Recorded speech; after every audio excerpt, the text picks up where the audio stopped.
Uma das mais fortes reivindicações da população brasileira diz respeito à saúde pública. A falta de médicos, que o programa Mais Médicos ainda não solucionou, e a carência de remédios no Sistema Único de Saúde, além de seu subfinanciamento, ligam o sinal de alerta.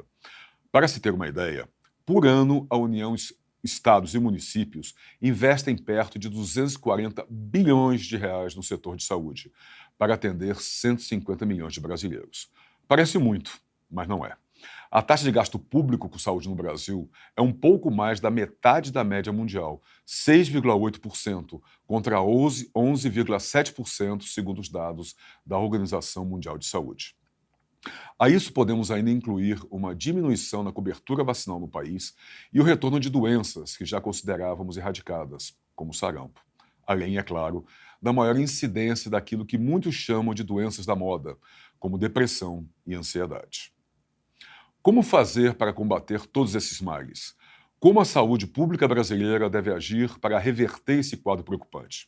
Para falar sobre saúde no Brasil, o Diálogos na USP recebe agora a professora Marília Lovison, médica sanitarista, professora da Faculdade de Saúde Pública da USP, conselheira da Associação Paulista de Saúde Pública e da Abrasco, a Associação Brasileira de Saúde Coletiva. Professora, bom dia, muito obrigado por estar aqui conosco, prazer tê-la aqui. Bom dia, prazer é meu, prazer poder estar junto, dialogando sobre esses infinitos desafios que você já coloca desde o início. Exato, e são muitos. São infinitos e vamos ver se eles são solucionáveis. Antes de mais nada, professora, como está a saúde no Brasil e do Brasil?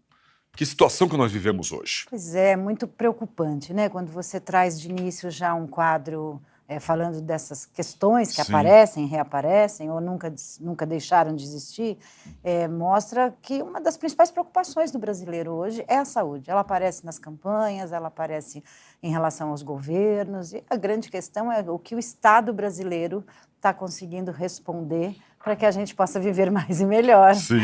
Ter direito a nascer, direito a morrer quando devemos morrer, e direito a viver na cidade, né? Eu acho que o modo de vida nas cidades que a gente foi produzindo ao longo do tempo também vem produzindo muitos agravos e muitas questões que vão construindo esse nosso processo de adoecimento. Quando você fala das questões da saúde mental, né, o modo de vida hoje, ele é muito adoecedor. Verdade. E sobre isso a gente vai destrinchar bem isso, porque nós temos aí nesse quadro, e como eu falei agora na apresentação, nós temos algumas pontas, na verdade. Nós temos doenças que achávamos erradicadas, como eu mencionei, o caso do sarampo, e já vamos tratar disso. Temos doenças que surgiram e, infelizmente, parece que vieram para ficar, pelo menos não estamos sabendo lidar com elas, como dengue, chikungunya, febre amarela, zika. As arboviroses. Exato. E outras que, como eu mencionei, parecem as doenças da moda, as doenças, não vamos chamar de doenças da moda, mas doenças da contemporaneidade. Que nós temos doenças antigas, doenças que chegaram e doenças que estão chegando. Nesse quadro todo, por exemplo, o que só comentou, o que o Estado brasileiro está fazendo para isso? Muito bem. O que o Estado brasileiro está fazendo para isso? E aí eu já queria juntar aí com a senhora uma outra pergunta. O SUS, o Sistema Único de Saúde, fez 30 anos ano passado. Sim. Comemora-se, não comemora-se? O que é o SUS hoje e o que o Estado brasileiro está fazendo agora, inclusive esse governo novo, com 100 dias? Sim. Falando do Dia Mundial da Saúde, inclusive, sim, estamos em momento de comemorar ou não comemorar, e em relação aos 30 anos do SUS, acho que, por exemplo, quando você vê a Organização Mundial da Saúde, ela elenca em torno de 10 prioridades para 2019. Sim. É como se fosse possível enfrentá-las num ano. Exatamente. Mas você percebe que destas 10, praticamente mais da metade ainda se relacionam às questões das infecciosas. Então, por exemplo, a pandemia de gripe, ebola, a questão da resistência antimicrobiana, que é uma preocupação importante, a questão do HIV, não resolvido ainda na maioria dos países, estou falando de mundo. Sim, né? claro. Vamos sair do macro para depois apesar que aqui também não está resolvido, muito pelo contrário. Exatamente. Faz parte das políticas que estão piorando e que estão nos preocupando profundamente.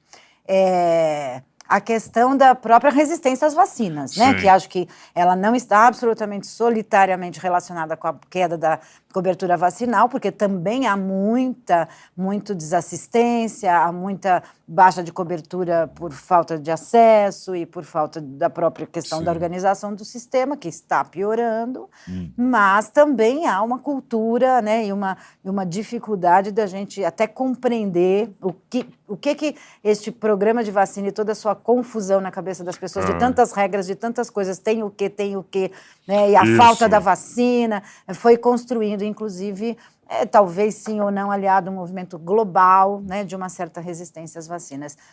Além disso, tem algumas prioridades que vêm mais das crônicas não transmissíveis, e você traz a questão da saúde mental, mas nós estamos falando que o que a gente vai morrer mesmo é de doença cardiovascular, né? Nós vamos morrer de hipertensão, diabetes, doença renal, infarto, acidente vascular cerebral.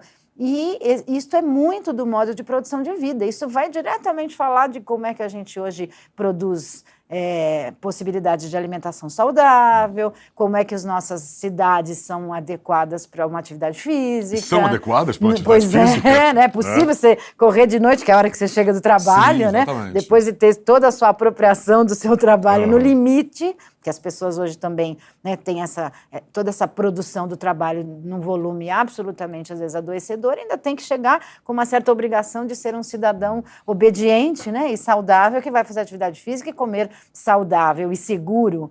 Então, qual é o acesso que nós estamos possibilitando, inclusive de água, né, as questões relacionadas ao clima. Veja, nós temos uma questão de saúde pública que é muito global e muito grandiosa, de como é que nós estamos garantindo direito à água, direito ao alimento, né, e direito à vida, e como é que isso impacta no modo que se produz a vida, e aí as doenças mentais, as questões relacionadas às doenças cardiovasculares e até as violências, né? Sim, que tem também isso, que é uma questão de saúde que é uma pública. outra questão importante, porque também se morre muito, também se mata muito, né? Também acidentes de automóvel, acidentes de trânsito, tem um conjunto do que a gente diz que não são as infecciosas, que hoje compõem a nossa morbimortalidade. E nessas prioridades da OMS, eles colocam ainda essa vulnerabilidade que muitos territórios e muitas populações têm, porque nós temos infinitas desigualdades no mundo, mas no Brasil também. Então, eu estou falando de lugares muito diferentes e territórios de extrema exclusão. Exclusão, nós temos isso aqui. Muito, né? E uma exclusão que impossibilita a vida, uma exclusão que o Estado mata, né? Uma exclusão que não tem possibilidade de você produzir movimentos que lhe permitam você ser mais saudável, por exemplo. Como é que o Estado contribui com isso, com uma inclusão mesmo que desigual, né? Então, como é que se enfrenta as desigualdades? E o SUS é uma política de saúde, de direito, pública, financiada por impostos, que se coloca numa política social, de redistributiva, de justiça social, numa política de seguridade social que se coloca no enfrentamento de ampliar o conceito de saúde, enfrentar a determinação social da saúde e doença e, ao mesmo tempo, reduzir desigualdades. Essa é a aposta do sistema público de saúde brasileiro, né? Nessa aposta, quem nestes tá ganhando? 10, então, nestes 10 prioridades, ainda tem lá um pedacinho que fala precisa priorizar a atenção primária. Sim, que é a atenção básica no Brasil. Então, assim, como é que o SUS fez isso ao longo do tempo, né? O SUS é um sistema que veio se aprimorando e, como alguns autores nos colocam, ele hoje tem as suas mazelas têm a ver com o seu sucesso. De que maneira? Porque a hora que a gente ampliou muito o acesso, a gente produziu, né, demandas. Sim. Então, se eu tenho uma atenção básica que não está capilarizado o suficiente no território, não tem uma aposta. Quando você fala, tem mais médico, então a gente conseguiu aumentar médicos de família nos territórios brasileiros. Agora, né, tem toda uma disputa no sentido, não, cubano não serve, então quem vai estar lá? Né? Como é que a gente, de fato, remunera melhor, garante fixação de médicos? Por que a gente continua formando mais especialistas ou outros profissionais? Como é que é a distribuição? Hoje a gente fala muito nessa demografia médica. Sim, como é que a distribuição dos médicos tem uma regulação pública para a intenção de aqui eu preciso desse profissional. E esse profissional tem que ser formado para gostar de cuidar de pessoas. Sim, né? Na atenção básica mais fortalecida, eu cuido melhor das pessoas, numa atenção básica, até atenção básica, ou uma atenção especializada, ou as portas de urgências lotadas, muito frequentemente a gente medicaliza, né? Trata, mas eu gero necessidade mais ou menos racional de uso de tecnologias. Então, eu tenho fila de especialistas, fila de exames, a população ao mesmo tempo envelhecendo. Sim, exatamente, é uma outra preocupação. Sim, e aí aumentam as condições crônicas, eventualmente, por melhor que a gente viva, começa a ter mais câncer, câncer começa a ser crônico. Sim. A indústria farmacêutica produzindo medicamentos para nos manter vivo e consumindo remédios, o que é tudo de bom, não vamos morrer, mas a cronificação das doenças vão construindo uma demanda para o sistema de saúde muito grande. E ele está sabendo atender essa demanda, professora? Muita dificuldade. Por quê? Subfinanciamento. Sim. A gente hoje não fala mais nem em subfinanciamento, a gente fala em desfinanciamento. Porque a gente tinha um subfinanciamento histórico. O orçamento da Seguridade Social, 30% seria para a saúde, nunca foi. Vinculação dos governos com recursos para a saúde, hoje em xeque. É quase uma ameaça do novo governo às políticas sociais. Vamos desvincular se não aprovar reforma de previdência, se não avançarmos, o que é uma demanda de governos, principalmente estaduais, né, que falam, não quero gastar tanto para a saúde, tanto para a educação, quero ter flexibilidade. Desculpe, mas nós estamos numa condição que podemos nos dar o luxo de falar isso? De jeito nenhum, né? Esse é o ponto. A gente falou de várias coisas, não falamos de saneamento, nós estamos falando de saúde. Quando eu penso, né, saúde e educação hoje é a prioridade, é o que a gente precisa, inclusive, apostar para o nosso país, uma atenção básica, uma saúde para todos, universal para todos, básica, para a gente formar cidadãos. Enquanto a gente vai formando consumidores, nós não vamos conseguir produzir possibilidade de um processo civilizatório, né, que nos coloque frente às políticas públicas. Nesse quadro, professora, nós falamos dos 30 anos do SUS e parece que não temos muito o que comemorar. Claro, teve avanços, óbvio, mas ainda tem muito o que se fazer. E falando de financiamento hoje, congelamento de gastos sociais, uma emenda constitucional que é a faca mortal, né, a emenda da morte que a gente chama. É por isso que eu queria perguntar para a senhora, dentro desse quadro, o que se fazer e o que se refletir para que daqui a 10 anos a gente possa comemorar os 40 anos do SUS, havendo o SUS, com alegria?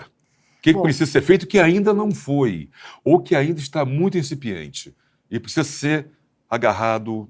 Acho que, acima de tudo, nós, sociedade brasileira, estamos aqui falando do lugar da universidade pública, né, estamos falando da produção de narrativas que produzam a possibilidade de nós, sociedade brasileira, enfrentar, né, as suas necessidades e entender que o Estado não é só o governo.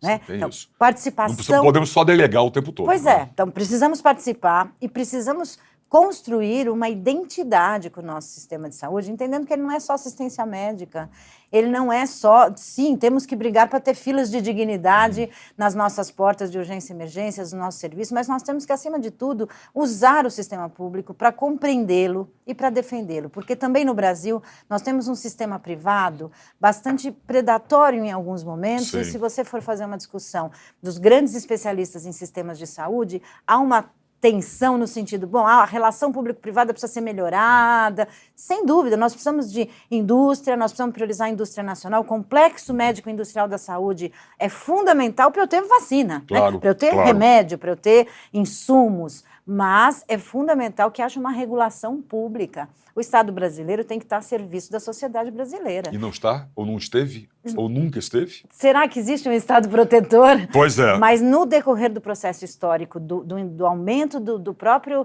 capital, enquanto capitalismo financiarizado, estudado profundamente, etc., o próprio movimento neoliberal, se hoje, por exemplo, o agronegócio tem um valor e eu libero agrotóxicos a ponto de, né, mesmo a gente denunciando, temos um dossiê da Brasco com denúncias importantes e acabamos de ter uma liberação enorme de agrotóxicos. Estamos falando em reduzir impostos para a indústria do tabaco. Né? Então, assim, são retrocessos regulatórios em função do mercado. A própria relação com o setor privado de saúde. O setor privado tem todo direito num sistema nosso, ele é público, mas ele é livre à iniciativa privada. Agora, eu não posso ter isenções. Eu não posso que a gente desconte no imposto de renda, pessoa física, jurídica, sem limite, né? Ou seja, quem tem plano divide o custo com a sociedade brasileira. Claro. Porque eu tenho um sequestro dos fundos públicos. É preciso definir outras fontes de financiamento, vamos taxar grandes fortunas, as pessoas falam, mas eu vou ser milionário. Eu não sou milionário, acho que a maior parte da sociedade brasileira não é. Né? Então, mas a gente acaba essa discussão, porque tem corrupção, porque tem muito imposto, e aí então eu não quero uma política pública que seja para todos e financiada por imposto, porque eu desacredito do Estado. Sim. Então eu não quero o Estado, eu vou fazer um autoempreendedorismo individual. Exato. E achar que eu tenho possibilidades de mercado de disputar o setor privado de saúde. E aí fica uma discussão meio recorrente, né? Fica um ciclo vicioso aí, complexo. Mas eu queria trazer uma coisa para a senhora. A senhora mencionou que precisamos construir uma identidade para o nosso sistema de saúde. Por que não construímos até hoje? O SUS, ele veio do movimento social, né? Ele vem do movimento de redemocratização no país, pós-ditadura, onde, junto com a América Latina e vários outros países, há um movimento chamado da reforma sanitária, onde intelectuais, municipalistas, os municipalistas foram muito importantes. O município fala, não, é no município que as pessoas vivem, então nós vamos municipalizar, descentralizar radicalmente, democraticamente. As pessoas não têm que ir lá entrar num ônibus para brigar com o INAMPS, que era, na época, um sistema de saúde só para quem tinha carteira assinada. Os outros eram indigentes e disputavam os espaços das filantropias. Na hora que o SUS ele unifica tudo isso, primeiro os trabalhadores iniciam juntos, são fundamentais os sindicatos, etc., mas aos poucos eles vão, de alguma forma, contribuindo com o aumento dos planos de saúde, que foi paradoxalmente aumentou nos 30 anos de SUS. Né? Ainda nesta lógica mais trabalhista, de benefício, mas agora no privado, não mais no INAMPS. Claro. Será que por não ter uma concretude nas suas relações com o SUS, porque o SUS, ele também nas mídias, ele é exposto pelo SUS que não dá certo? Veja, se você tiver alguém com problema de saúde mental, se você se encontrar com um CAPES, com uma possibilidade de cuidar em liberdade, com equipe multiprofissional, dificilmente você vai encontrar um serviço desse mesmo que você tenha dinheiro para pagar. Se você tiver um serviço muito complexo e tiver indicações muito intensas de coisas muito caras, duvide, porque há intencionalidades do mercado. Né? Você fala, mas vai me fazer mal? Talvez uma hiperindicação. A gente fala em sobrediagnóstico, sobre tratamento. Talvez você descubra uma coisa que você não precisasse intervir, mas já que descobriu, vai ter que tratar. Né? E isso interessa a todos. Então, eu preciso de um Estado protetor e regulador que garanta nas populações, inclusive mais vulneráveis, direito à vida e garanta em todas as populações também que ela possa ter liberdade de usar o serviço de saúde e ter segurança. Né? Você precisa ter confiança, mesmo que você vá para um posto ou se você vai para um médico particular que você ligue, porque hoje, às vezes, as relações com o sistema de saúde são tão ruins. Pergunte para as mulheres que acabaram de dar à luz, como é que a gente faz para ter um parto normal neste país? Se quase 90% é a taxa de cesárea maior do mundo. É verdade. Como é que a gente faz para as nossas crianças não ter um diagnóstico ou de autista ou de transtorno do déficit da atenção? Você não consegue ser normal se for criança, né? Você vai fazer um esforço. Ficar muito quietinha, você pode ter uma patologização. Você tem lá um rótulo, né? Se for muito agitada também. Hoje você tem medicamentos no processo de medicalização da vida. E aí a questão dos transtornos mentais que você fala, ansiedade, etc. Bom, nós vamos medicalizar ou nós vamos achar possibilidades de viver melhor? Né? Tá. Nesse quadro, professora, só comentou agora mesmo que proporcionar às populações mais vulneráveis ter serviço de saúde e segurança. Isso quer dizer médicos. Com ou sem trocadilho, também, né? mais médicos. Também. Médicos e remédios. Também. E outros profissionais de saúde. E outros profissionais de saúde, quer dizer, uma gama grande. Nós vemos que o Mais Médicos está patinando. Teve a saída dos médicos cubanos, abriu-se vaga para médicos brasileiros, muitos entraram, alguns já saíram. O que está acontecendo? O que houve com o programa Mais Médicos? Muitos reclamam, inclusive, de falta de pagamento, falta de estrutura, por mais que desejasse ficar, principalmente naqueles grotões do interior do Brasil, na Amazônia, junto com comunidades indígenas, que é uma necessidade imensa de cuidados e que às vezes não tem a assistência necessária. Sem dúvida. A gente diz, bom, então nos últimos 30 anos o SUS melhorou, cresceu, ampliamos muitos serviços, mas ele ainda havia muito a melhorar. Nós temos tudo um pouco para menos, né? Se você for colocar equipe de saúde da família em relação à população, cobertura dos serviços ainda sempre é muito lotado, são menos do que precisa. Sim. Se você pensar numa cidade como esse tamanho, então às vezes você vê serviços lotados porque eles são poucos, precisaria aumentar, precisaria investir, precisaria formar profissionais para um outro modelo de cuidado, não tão especializado, não tão voltado para a tecnologia, regular o mercado, dar o tamanho que o setor privado deveria ter, etc. Ou seja, estamos neste processo, estávamos um pouco mais. O que nos assusta agora são os retrocessos das políticas. Saúde mental, a disputa de projeto terapêutico, se eu vou cuidar em liberdade, fazer redução de danos, ou se eu vou internar, volta para a cena com todo o movimento da reforma psiquiátrica e da luta antimanicomial neste país, com muito êxito, com participação das pessoas de anos e que nos assusta. Política de saúde indígena, há poucos dias, o Ministério fala, vou acabar com a Secretaria de Saúde Indígena. Estávamos em pleno debate com várias pessoas, especialistas até de outros países, discutindo a importância de políticas de saúde indígena que garantam, de alguma forma, essa diferença, né, do jeito de viver e do jeito de pensar na sua produção de cuidado. Como é que eu construo isso? Claro. Né? Eu tenho que ter o profissional, mas não é qualquer profissional, eu tenho que entrar na aldeia, mas não é de qualquer jeito. Exatamente. Então, como é que a gente constrói essa política? O Ministério volta atrás com um índio de cada lado. Exatamente. Os índios pararam este país, e acho que a gente fala, vamos ter que ser índio, nós vamos ter que estar atentos àquilo que nos interessa, àquilo que nos mata. Nós estamos vendo os indicadores piorar, nós estamos vendo a gente perder a certificação do sarampo, estamos vendo a mortalidade infantil recrudescer, e nós estamos olhando, podemos, enquanto intelectuais e enquanto profissionais universitários, estudar, observar, mas é preciso também poder impactar um pouco mais nessas políticas e alertar, né? A hora que você olha uma cartilha da questão da AIDS, né, e traz toda a política de costumes que invade o país hoje, num estado laico, dizendo, olha, não podemos ensinar educação sexual para as nossas crianças, pode ser que seja polêmico, Sim, mas polêmico. é preocupante, porque na é uma hora questão de saúde pública, exatamente, né? exatamente. Isso, né? Então, estas questões vão nos preocupando muito, e o Mais Médico também, não queremos, porque tem ideologização, porque não, este não. O médico cubano é aquele que puxa a cadeira, senta do seu lado, mora do lado da sua casa, tem um vínculo muito maior e que isso superou, inclusive, o problema da língua. O que a gente tinha que estar discutindo é por que a gente ainda não forma médicos com este perfil. É isso que eu ia perguntar, quer dizer, é um problema aí. Não é o médico cubano, é um problema de formação do nosso. Quer dizer, até um incentivo para esse médico sair dos grandes centros. E fixação. Né? Eu preciso ter políticas, é possível construir políticas onde cada vez mais os médicos brasileiros se orgulhem de ser médicos de família, se orgulhem de ser médicos que vão para as periferias e, como muitos profissionais, vão para a faculdade pensando, eu quero ir Médicos Sem Fronteiras, projetos, né, de solidariedade. A gente tem este movimento nos profissionais do cuidado, mas eu preciso sobreviver, eu preciso ter um plano de carreira. Eu começo lá, mas depois eu venho mais para cá, não vou passar minha vida inteira lá, né, na população ribeirinha, que eu não tenho escola para os meus filhos, eu não tenho banco para pegar um dinheiro. Bom, eu posso fazer isso um tempo, eu sou mais jovem, faz parte, né, da construção. Estamos formando profissionais para isso. Agora, se eu só formo com a lógica da grande tecnologia e de estar nos hospitais universitários para estar seguro, para que cuidar bem das pessoas é só com muita intervenção, vai ser muito difícil que a gente resolva isso. De qualquer forma, esta questão intermediária de trazer cubanos, de mexer um pouco na formação, se aumentou muitas universidades e faculdades de medicina com uma intencionalidade de um currículo mais voltado para a atenção primária, etc. Este é um processo. A gente não pode ser, num sistema como o nosso, num país como o nosso, de tantos desafios que mexem com a vida das pessoas, sem tempestivo. Não, isso é muito irresponsável. Tem que ter método, né? Tem que saber para onde a gente quer chegar. Bom, queremos, então, ter menos cubanos e menos pessoas de fora que venham para fazer isso e ter médicos brasileiros? Sim, isso é parte de um projeto que você pode chamar de Mais Médico, ou que você pode não gostar do nome. Sim. E você pode chamar de Mais Saúde. Também. Né?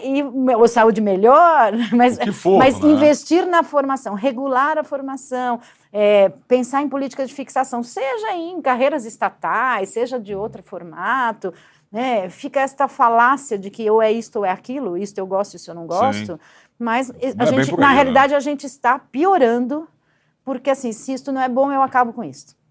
sem pensar coisas para fazer no Exatamente, lugar. corta o mal, pega a raiz, mas não é bem assim. Se você corta o mal, pega a raiz, você mata a árvore. A própria atenção básica hoje tem sido reduzida, a gente já não tem mais financiamentos vinculados a serviços como CAPES, que são os Centros de Atenção Psicossocial e outros. Isso nos preocupa, porque as prefeituras também têm um gasto muito alto em saúde, tem uma pressão da população que está lá, Sim. aí não tem repasse de recursos, não temos uma reforma tributária, não temos uma reforma política, temos uma lei de responsabilidade fiscal que limita a contratação de pessoal, aí nós temos todo o interesse do mercado que chega com organizações privadas para fazer a gestão da saúde, mas tem um custo, Sim, e não esse tem é o muito problema. a intenção de cuidar das pessoas do modo como uma política pública se coloca nesta possibilidade, a não ser que a gente regule neste sentido. Então, veja, é complexo, porque se todos os interesses forem permeando o sistema de saúde e eu não tiver uma política pública que regule e que, inclusive, contenha os interesses do mercado, ao mesmo tempo que o incentive a produzir coisas que nós precisamos para sobreviver, né, Sim. essa é uma bomba relógio. Verdade. E tem uma outra bomba aí, não sei se eu estou exagerando, nós estamos quase chegando no final do nosso primeiro bloco, é com relação aos direitos hospitalares também, né? Nós estamos falando de falta de médico, falta de remédio, falta de atenção, falta de políticas e falta de leito. Né? Que os dados que nós temos, quer dizer, o Brasil tem 2,3 leitos por 1.000 habitantes. A OMS, a Organização Mundial de Saúde, recomenda de 3 a 5. Nós estamos quase com a metade. Se a gente for no patamar mais alto da OMS, 5 leitos, nós estamos com 2,3. O que tem sido feito para reverter esse quadro? A questão dos leitos, acho que a gente precisa olhar com bastante cuidado. 2,5, 3, dependendo dos países. E assim, se eu tiver uma aposta muito grande na atenção primária ou atenção básica, como a gente chama aqui, eu vou poder cuidar melhor das pessoas e, teoricamente, as pessoas vão ser menos internadas. A gente tem, inclusive, evidências que mostram que bons programas de saúde da família impactam na redução do que a gente chama de causas sensíveis à atenção básica, que às vezes ocupam 30% das internações, que é aquela internação por questões clínicas descompensada, um diabetes, às vezes até uma pneumonia, que se você está ali cuidado com o seu médico, você tem condição de um medicamento, você tem exames, etc., você não precisa ser internado. Então, primeiro movimento. Segundo movimento, que muitos leitos também, às vezes, foram sendo fechados, e talvez tenhamos mais a ser fechados, que são os leitos de muito baixa complexidade, os chamados leitos de hospitais de pequeno porte. Certo. Hospitais muito pequenos, que têm muita dificuldade de manutenção e que não conseguem fazer procedimentos mais complexos. Além do que, também temos evidências de que quanto mais se faz, melhor se faz do ponto de vista das grandes intervenções. Então, se você precisar de uma cirurgia mais complexa, você não vai lá do ladinho da sua casa, num médico que você até confia, mas que nunca fez aquele procedimento. Você vai mais longe, num serviço maior, que tenha feito mais e que tenha uma expertise nessa questão, né? Então, eu preciso de serviços maiores para procedimentos mais complexos, mesmo que mais centralizados, e eu preciso, talvez, rever o perfil destes hospitais que estão mais próximos, hospitais filantrópicos ou municipais, casas de parto, centros de cuidado para idosos, tem várias modalidades, inclusive no mundo todo, né, unidades mistas, que fica ali, eu consigo ficar numa observação, etc., mas não é um hospital que produza mais complexidade, não precisa ter um centro cirúrgico tão complexo. Então, é preciso organizar um pouco, inclusive, as portas de entrada de urgência. Eu posso ter um atendimento na atenção básica, por exemplo, das suas principais necessidades. Você está com uma dor de barriga hoje, não consigo vir trabalhar. Eu preciso de um atestado, até para o meu patrão. Preciso saber se esse negócio é grave, não tenho a menor ideia. Eu tenho lá uma porta de entrada facilitada na unidade básica, eu vou lá, procuro meu médico, eu não vou parar no pronto-socorro. Mas, com certeza, você não vai conseguir fazer isso hoje no Brasil, na maioria dos serviços de saúde, porque ele vai falar, tem consulta para daqui 6 meses. Você fala, mas minha barriga, daqui 6 meses eu devo ter tido umas 6 dores de barriga já. Não vai resolver meu problema. Então, você vai para as urgências, isso superlota, mas, no limite, precisamos, sim, de mais leitos hospitalares, em particular os mais complexos. Leitos para UTI, leitos para transplante. Hoje nós temos uma fila de câncer no Brasil e até em São Paulo muito maior do que já tivemos em outros momentos. Nós temos fila para diálise hoje, que é um procedimento de urgência para iniciar o tratamento. Não dá para ficar esperando. Então, ou seja, há uma restrição de serviços de média e alta complexidade que precisam ser implementados, mas se o sistema não funcionar como um todo, não há alternativas possíveis para este aumento. Perfeito. Bom, nós vamos continuar essa conversa com a professora Marília. Mas o Diálogos faz um rápido intervalo, nós voltamos em seguida.